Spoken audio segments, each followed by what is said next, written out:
Hi, welcome to the Worthy Physician Podcast. I am your host, Dr. Sapna Shah Haq, a board-certified internal medicine physician. Keep life simple. You are human. You are worthy. Remember what matters to you. Our goal is to help physicians remember this and to make it a reality through addressing various components of physician burnout via podcast. This is meant to be used as a tool to help guide physicians. It does not take place of professional medical help. Opinions reflected in this are my own. There's no possible way to record the perfect intro to this podcast. In this episode, it should have been number one, the whole reason why this podcast was started. I sit down with Dr. Peg Bicker, not the physician, but her surviving husband, her widower. His name is Larry Schwarm, well-known photographer. She was in his life for 22 years, and as a close friend and colleague, she was in many of our lives as physicians in the Sedgwick County area for over a decade. She died by suicide in the early hours at the end of June 2019. Suicide is something that plagues the physician community. It goes undiscussed, or at least it is not openly discussed as it should be. We have National Physician Suicide Awareness Day on September 17th, but I believe we can do more. So for the next 40 minutes or so, really concentrate on this story that Larry and I dive into. Please work on your own self-awareness. And if you know somebody that is struggling, reach out to them. If you are struggling as a physician or a listener, please seek proper help because your life does matter.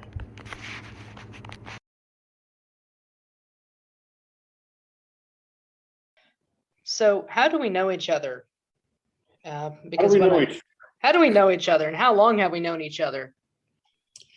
I am assuming that we probably met earlier on. So Beck started med school in 2006. Mm-hmm.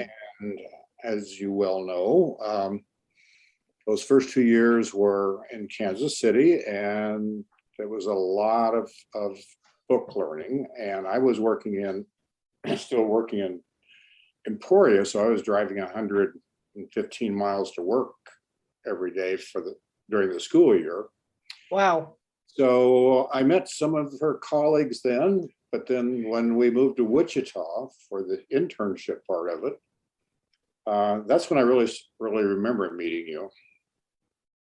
And there was a lot more, well, for me at least, there was a lot more camaraderie. I got to know some of her classmates, and I remember coming in, there was some meeting that she couldn't attend and she thought I should. And I remember coming in and sitting down next to you. And that was kind of how we met each other. So that probably was in 2008. Okay. Yeah, and that's the interesting part, isn't it? It's been 2008, it's 2021 now, so little over a decade. Yeah. Little over a decade. It's a long time, and particularly, I think I've always said that I think careers like the military and medical school training really facilitate lifelong friendships, just because of everything we endure and Undoubtedly, yeah. The hours we put in. I was peripheral to that, but I still have some connections to it as well. So Absolutely. And I think, everybody kind of gets involved at some point or another, and it's it's nice to know. It was nice to be in Wichita, for the last 2 years of medical school and for residency, because I think we actually got to know people at a more personal level than I think what Kansas City facilitated. Oh, well, for me, absolutely, me too. But we started being part of the community here as well, not just with med school and med students, but getting to know some of the other people in town. And Peg, how he's had 1 foot in the arts and 1 foot in medicine. Well, I guess toward the end it was 2.5 feet in medicine, and what.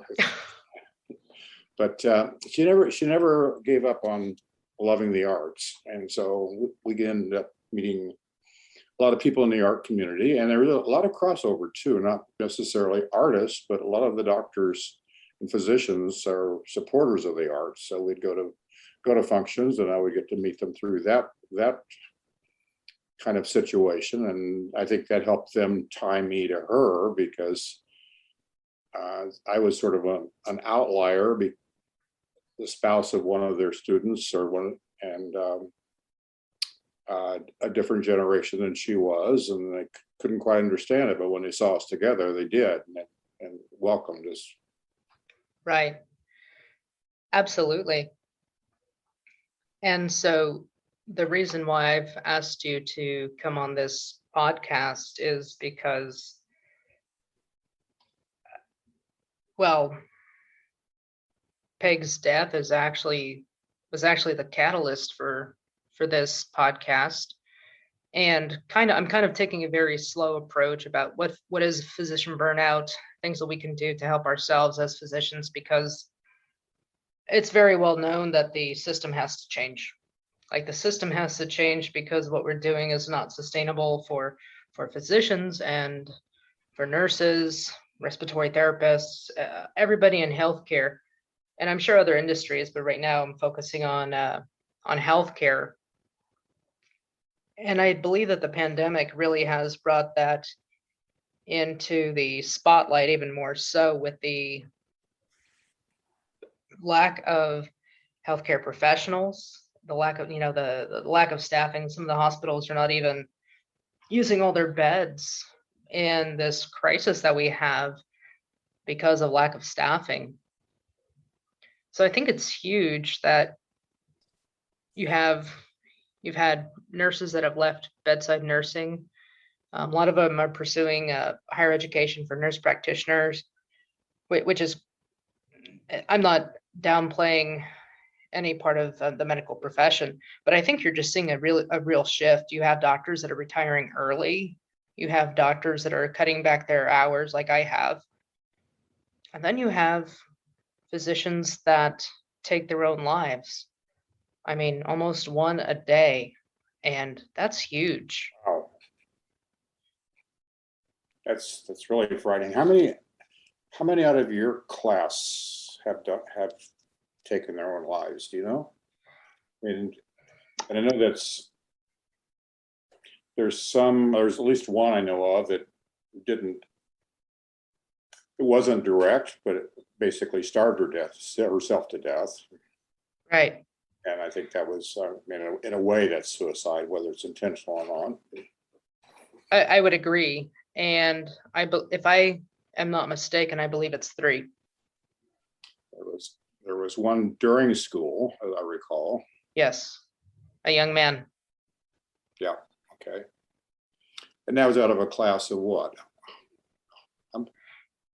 I want to say about 120. Yeah. So pushing 3%. Yes. Yes. One was during school, and 2, including Peg, Dr. Bicker, after residency. And her death really made me, well, it shook me at my core because of her being a colleague and one of my closest friends, among other things.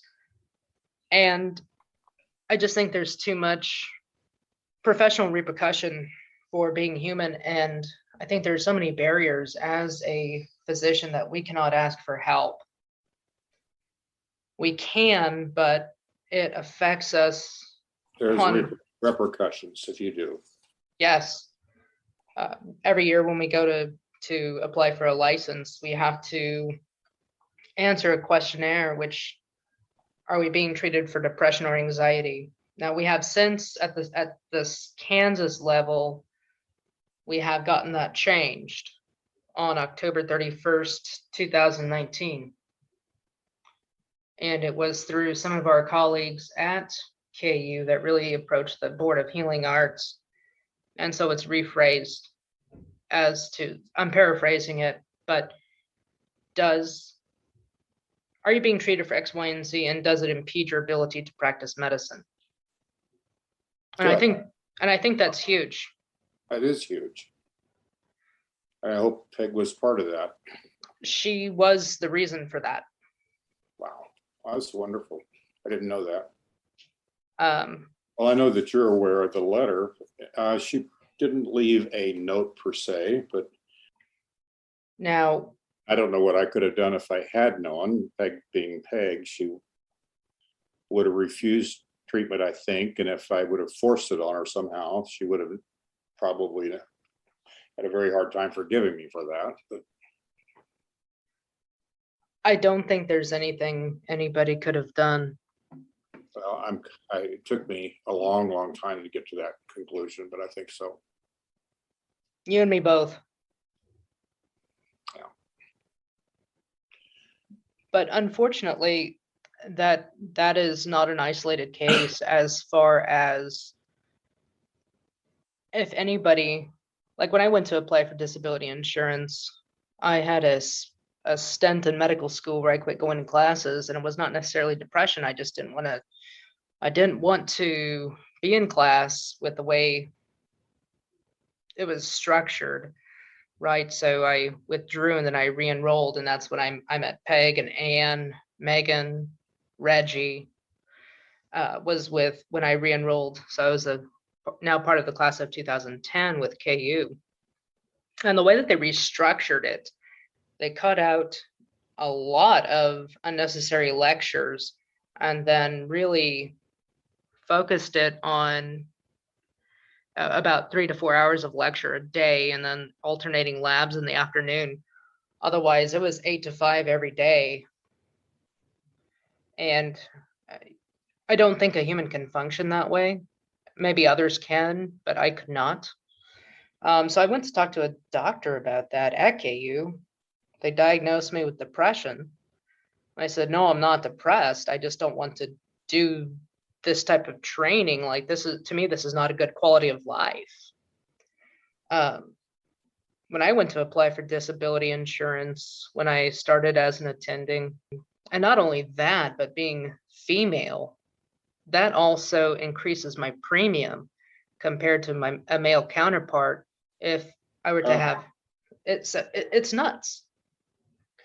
But then it also affects life insurance, which that's just, we're held to incredibly high standards that I don't think many other professions are, maybe clergymen and pilots and lawyers, and I understand, but in a profession, I think where we're acting as healers, we're going to encounter a lot of things that hit us at a personal level and really shake us to the core. And who would you want more than your own family to be of good mental health? That's than your own physician. Right. You don't want somebody that's suffering internally and can't express that trying to help you. Exactly. Yeah. Well, we got that solved. Peg took her own life. She died by suicide.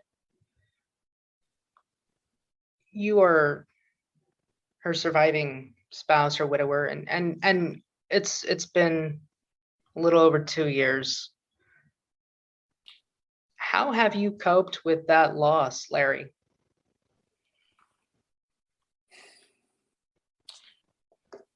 probably every way possible. I was completely, utterly devastated. I had no idea that it was happening. I knew that she was depressed, but I had even the night that she took her life, she seemed okay, and she went off to work, and she said she's going to pull an all-nighter because she was closing her practice and she had a week to get some records straightened out. Mm-hmm. And that was not unusual in our life. When she gets working on a project, whether it was before med school, it was an art project, and during med school, tests coming up, she could easily go 24 hours without sleeping. And I called her several times through the night. Last time I talked to her about 1:30 in the morning, she still was putting on the facade. Everything's fine. Don't worry about me. And when I woke up in the morning and found her dead, and there's no way to describe it. And everything after that for weeks was sacred. I couldn't touch her eyeglasses or her toothbrush, and I kept trying to figure out what I could have done. Was there any part of this that was my fault? Why didn't I see it? I should have been a better husband. Just anything at all. And I'm going to say, I don't know how long it was, but I would think of her 100 times an hour probably, and then pretty soon it was a few times an hour, and now it's a few times a day. So it just gets better and better, and I've gone through all the stages that Kubler-Ross says that we go through, and I'm not going to do that, but I did it anyway, whether I wanted to or not. I was angry at her at some point. Look what you did to me. You couldn't cope with it, so you dumped it in my lap. Well, that's not fair. And I know that was absolutely not our intention, but and then I felt immensely sorry for her. And I've come to, I'm sure it's going to evolve probably for as long as I live. It's going to be changes, but I've been at a plateau for a while where I am really, really glad I knew her, and I had her in my life for 22 years. I'm sorry she left, but that was her decision, and I know that she didn't do it lightly, and Right. she didn't do it vindictively, and she just couldn't cope anymore. So I feel very sorry for her, and we'll always love her. Absolutely. I really liked Reggie's message at the celebration of her life. I think one of the last lines that he read, and he wrote it, was that medicine did not deserve Peg. And I think that is very true, because as much as I love medicine, I like practicing medicine, it's brutal. It is very difficult to sometimes find the joy in life and really remember why somebody initially went into medicine. They meaning just medicine as a whole, the training from day one in medical school through residency, try to mold you into somebody that's going to say yes to everything. Mm-hmm. Really push your identity into conforming, and really pushing your personal boundaries. Well, Peg was Peg was maybe an idealist, but she did this because she wanted to be the best physician possible, and she wanted to make people's lives better. And it seemed to me that the system just put up all sorts of roadblocks to keep her from being able to do what she was really good at. I wrote a couple of things down. Sure. The first was about seeking mental or emotional help. But one of the things that she wanted, from day one, she wanted to have a private practice. Right. She didn't want to work for a big group. She wanted to be able to really have a relationship with her patients, and her dream was that she would be in business long enough that she could, see them through their lives. You'd pick them up as a younger person and see them into old age. And but there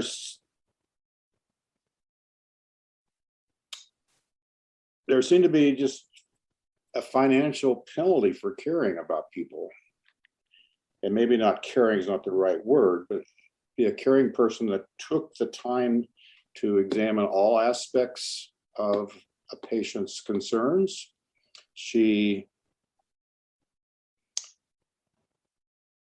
When she took over the private practice, she purchased a private practice from a retiring physician. Right away, she started finding, misdiagnoses or things that had been done incorrectly, or maybe they just were outdated. But she always looked at things not from an algorithm like, oh, it got this, it has to be that. But she'd do that, but then she'd also say, but it could be, and she'd look at it from a different direction. And I think this is part of what made her such a good artist as well. So she would spend, if somebody had concerns, she would spend half an hour, 45 minutes, an hour with people, and she got reimbursed for the equivalent of 10 minutes. That's what Medicare gives you for that. Yeah. Whatever code that you put in. So she wasn't making enough money to cover her overhead.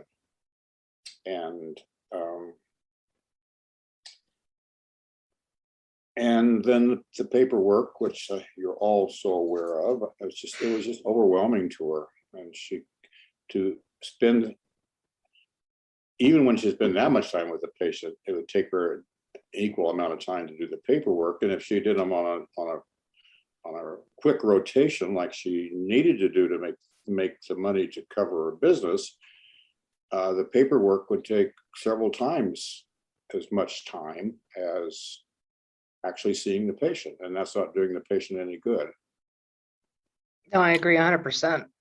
And that's me bitching, because that was one of the things she just could never get over. She got behind on paperwork the first week she was in practice, and she never ever caught up. And it was always this black cloud hanging over her. We can't go on a vacation because I need to be working at the office, but she couldn't work at the office because she was depressed. And so, When did you see that start to spiral out of control? I'm going to say she had the practice for 5 years, and she worked for somebody else, one other physician, for a year before that, or better, not quite a year, but at any rate, out of control, I'd say about 2 years into her owning her own practice, when she just kind of realized that she was never ever going to catch up, and that started weighing down on her. And also she ran out of money. Wow. Yeah. That part I did not know. Yeah. And I wasn't happy about it, but I kept saying, just close, walk away from it. We can make this work. But she couldn't let go. She had to things always had to be perfect for her, which was great if you're a physician, but it's not good if your life's spiraling out of control and you can't fix it. You couldn't fix. I don't think anybody could have fixed that practice. The doctor that was there had been there 30 some years, maybe, well, actually even closer to 40. And Wow. he was grandfathered into a lot of things that Peg wasn't allowed to do when they changed rules. It's from this point on, and so a lot of his, he called them cash cows, went away. His equipment was outdated, and he still had film X-ray, and she started being penalized for using film. And so every time she took an X-ray, she lost money. She also, being the kind of a good doctor that she was probably one of the handful of physicians in Wichita that saw her own patients in the hospital. She did rounds. And On top of clinic. yeah. Wow. So she just worked herself to death, and she felt like she was just being beaten into the ground and not being rewarded for it. And most of her patients, an overwhelming majority of the patients, I have no idea, 99% of them thought she was wonderful, but she'd get one letter from somebody or a phone call that somebody was upset at her, and it just would devastate her. That's all she could think about. And that got worse and worse as her self-esteem went down. I can understand that. And I think as a physician, and I know Peg's personality and our training, we trained at the same residency program. We really were trained to have a systematic approach, but also, again, keep in mind for X, Y, and Z, a very broad differential diagnosis of what it could be and how to approach that one thing at a time. But also, like what you said about that's what made her such a good artist. And mind you, she was, like you said, she was an artist before she became a physician, was that she could look at things from multiple perspectives. Mm-hmm. And that is the way we were trained. And you put so much effort, and it's not for the money, right? It's like what you just said. That one letter from a patient will just devastate you because you gave them everything you had. Oh, yeah. And that's where the system needs to change. It's not only, we're not herding cattle. This is not an assembly line of patients. Peg loved to treat the individual. And she was a very compassionate human being, physician. And when you have a system that says that this is the type of healthcare we want to deliver, but does not pay you for your time and your expertise, that's a problem. Electronic medical records hinder patient care, and they are actually very, very big part of the burnout because physicians are spending double the time now. Instead of seeing patients, we are more documenting. Paper charts were just fine. Paper charts were just fine. Larry, how does, besides what we've discussed briefly, how does the system need to change? How does the system need to change? How does healthcare need to change to help physicians help other healthcare workers? How do we prevent burnout? That's kind of above my pay grade, but the things that we've been talking about are things that need to be changed. And I think from my perspective, I was saying what I saw, and you seem to be agreeing with me. The paperwork, the insurance reimbursements and the complexity of all of that, and the coding and the quota system, that if you're working for a practice rather than, and of course they want you to give the best possible practice, but they also tell you you have to see X number of patients during a certain time period. And how do you justify that? I need to spend more time with this person. If I spend more time with this person and more time with this person, I could get fired for doing my job. Right, because it all comes down to everything that we do is tied to an RVU. Mm-hmm. And that RVU has a cash value. And so that's how they kind of come up with that calculation. But it's crazy because we went into medicine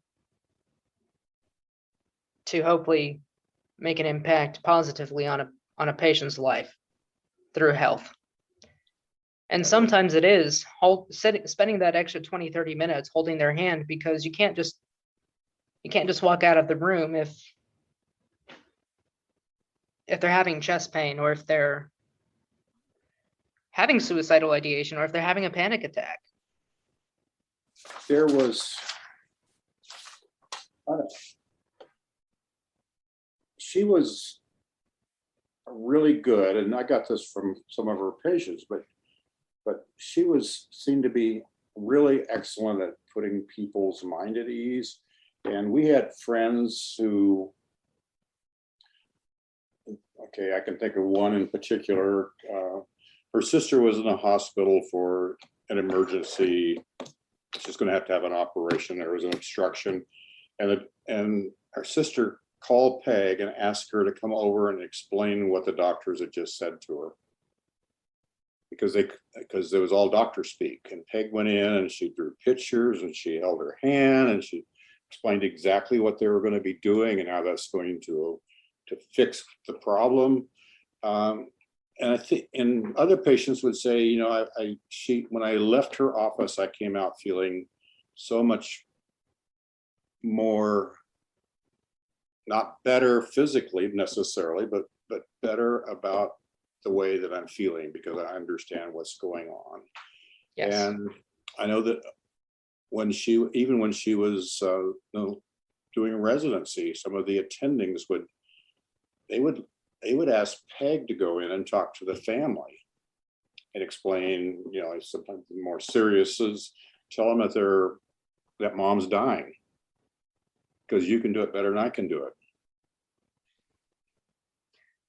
That is correct. She had a very, very gentle demeanor. She had a way of explaining things in regular, plain English. She would talk to the patient, not above the patient. Mm-hmm. And she had an amazingly calm demeanor. She did. At home too. I can't imagine her any other way. Now, saw her mad maybe half a dozen times in 22 years. Wow. Well, I'm like mad. She might be disappointed or something, but saying that was that she was so caring. I quite believe that she took her own life knowing that, you know, not only me, but her family, her sister that she loved dearly. And it devastated so many people. And that was a point where I was feeling like she'd been really selfish when I was going through that stage, which I don't so much anymore, but because she was such a not selfish person. Absolutely. And it's just, there's a big hole in the medical community because of her death. I know there's a big hole with you. So is does the blog, have you done some before? Is this going to be like the initial one, or how's it work? This is going to be the initial one.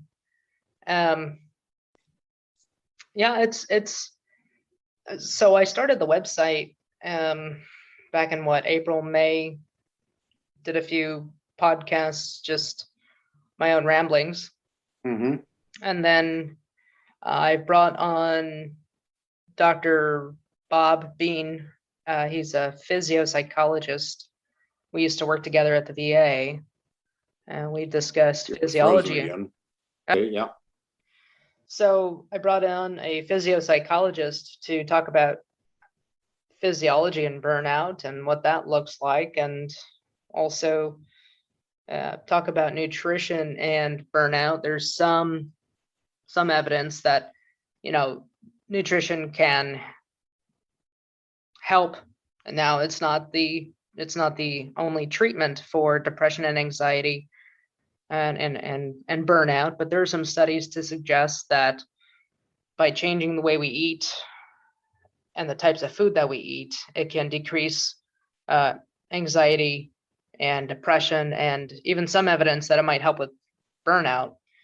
Of course, that is not the answer, and I'm very open about that the system needs to change. Yeah. Oh, yeah. Well, that was another symptom that, I don't know, it's so different when you're living with somebody and it happens gradually. But you would have been witness to this. I think she probably was anorexic for a while. And I was really worried about it. I mean, I cooked for her, and I gained a lot of weight because I just made everything as fattening as possible, and desserts, and she'd take one bite. No, I don't feel like it. I should have seen that was she's depressed. I didn't realize it. That's what.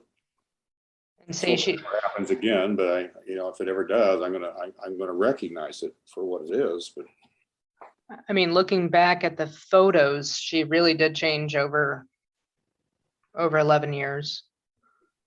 Yeah, it's kind of shocking to me too. And I've done it before, but in some ways, maybe she didn't die as young as I think she did, because she went through a lot of aging really fast. She would always jokingly say it was that trip to Costa Rica. Yeah, that was one. But I think that's also I should have lost weight on that one. She said she came back with parasites. She did. I did. Well, and we both took the parasite medicine, and I had it. I really had. I mean, like how we found out, I was having these terrible stomach cramps and things, and I went to see one doctor, and I told him that we'd been, and he sent in a fecal sample, and it came back negative, and I went to see another doctor in Kansas City, and he punched around on me and couldn't find anything. And it's like 2 nights later, I had to go to the bathroom, and I shit a ball of worms. Oh, God. Egg was absolutely fascinated. I came out, I said, I've never asked you to look in the toilet, or go look in the toilet and tell me what you see. And she was like, oh, get me some tweezers. I got to get some samples. But we went, I don't have no idea what the medicine was. We went to Walgreens. She called the doctor, and he called in a prescription, and zip zap, a couple of days later, everything was fine. And she took them too. She also had, what was it? Was it chicken pox once? It turned out to be flea bites. Wow. She could be a little bit of a hypochondriac. Larry, do you have any final thoughts? Oh, well, I ran into somebody about a year ago, said they were going to go to med school, and I said, oh, please don't. I'm pretty bitter about it. I'm glad their doctors are around, because if I need them, I want them to be there, but that's not a final thought. I miss her. I wish it wouldn't have happened.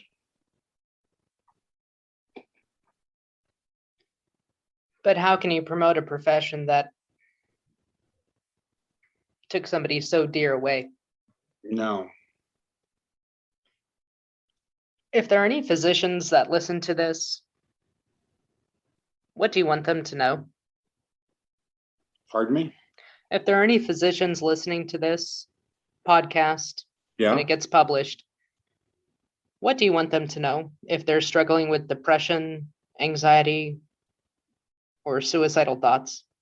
Oh, what I'd like for them to know is, for God's sake, seek help no matter what the repercussions are. Your life is more important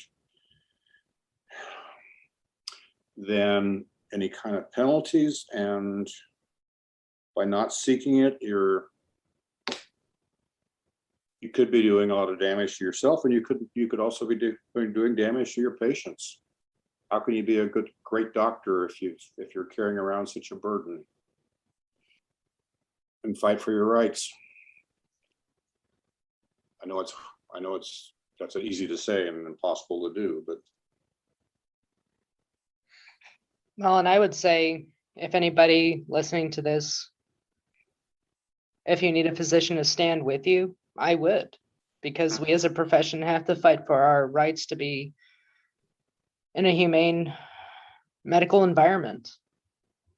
And not all environments are like that. Not all environments are like that. no, I haven't certainly a lot of them I have not been exposed to, but I've never been, in my limited exposure, I've never seen anything quite like medicine. There's almost this boot camp mentality about particularly residency, which seemed pretty unnecessary.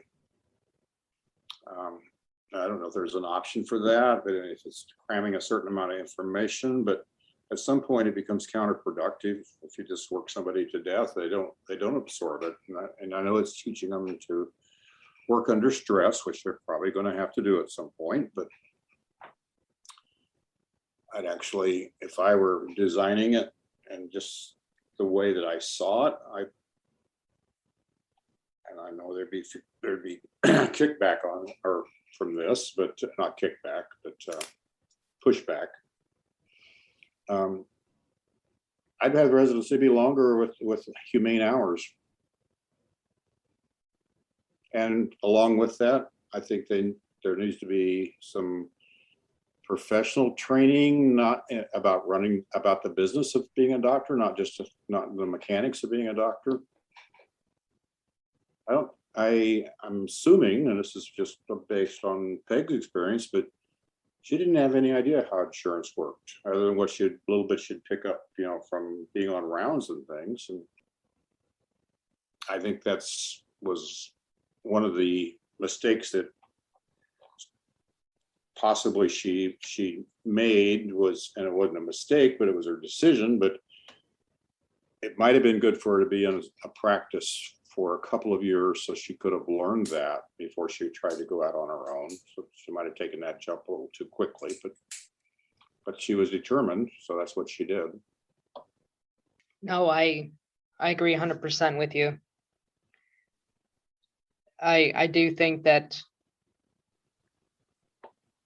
is logical, that is reasonable, and it would be nice to have that business background and that training within residency. And I think we would have better retention of physicians staying if not just residency had that approach, but also the profession of medicine. I don't know how we change that. I know it's at the structural level. I don't even know where to begin on how to do that. Mm-hmm. But I would love to see that change within my lifetime. And if it doesn't change, I would highly discourage my 2 kids from going into medicine. Just because I don't want to see them go through what Peg had to go through, what all of us had to go through. But also, it's not humane. And the statistics, 1 physician a day, and female physicians are 2 times more likely to be successful at suicide. Well, female physicians are, you say? Yes, sir. Well, and physicians are probably very high percentage of them are successful in general. They know exactly what it takes to kill themselves. But Larry, thank you for coming on this, and thank you for your time. I know this is not easy for you. Well, it's not, but it's also a little bit therapeutic. So thank you for having the concern. I would like to think that something good could come out of Peg's death. Trying to make that happen.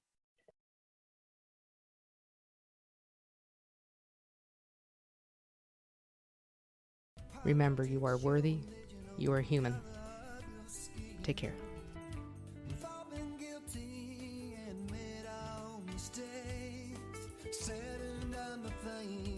To perpetuate the hate. Hey, I think it's time to turn around. Hey, and begin again. Hey, I think that I can look in the mirror and start again. The second time around, the second time.